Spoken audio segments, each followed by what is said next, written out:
Welcome back. ತುಮಕೂರಿನಲ್ಲಿ ಅಸ್ಪೃಶ್ಯತೆ ಇನ್ನೂ ಕೂಡ ಜೀವಂತವಾಗಿದೆ. ದಲಿತರು ದೇಗುಲ ಪ್ರವೇಶ ಮಾಡಿದ್ದಕ್ಕೆ ಮರಣಾಂತಿಕವಾಗಿ ಅವರ ಮೇಲೆ ಹಲ್ಲೆಯನ್ನು ಮಾಡಲಾಗಿದೆ. ತಿಪ್ಟೂರು ತಾಲೂಕಿನ ಬಿದರೆಗುಡಿಯಲ್ಲಿ ಈ ಘಟನೆ ನಡೆದಿರೋದು.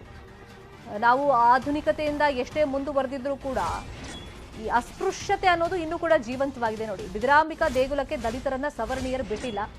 ಪೂಜೆ ಸಲ್ಲಿಸೋಕೆ ಅಂತ ಹೇಳಿ ದಲಿತರು ಬಂದಿದ್ರು, ಆದರೆ ಯಾವುದೇ ಕಾರಣಕ್ಕೂ ನಿಮ್ಮನ್ನು ನಾವು ಒಳಗಡೆ ಬಿಡೋದಿಲ್ಲ ಅಂತ ಸವರ್ಣೀಯರು ಗಲಾಟೆ ಮಾಡಿದ್ದಾರೆ. ದಲಿತ ಯುವಕ ಲಿಂಗರಾಜುಗೆ ಥಳಿಸಿದ್ದಾರೆ. ಆತನಿಗೆ ಗಂಭೀರ ರೀತಿಯಲ್ಲಿ ಗಾಯ ಆಗಿದೆ.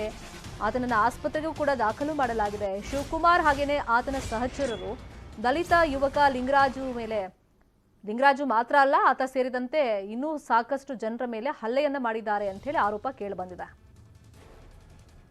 ಚಿಕ್ಕಮ್ಮಗುಡಿ ಹತ್ರ ಕುಂತಿದ್ದು ಗೌಡರು ಕರೆಸ್ಬಿಟ್ರು ನಮ್ಮನ್ನು.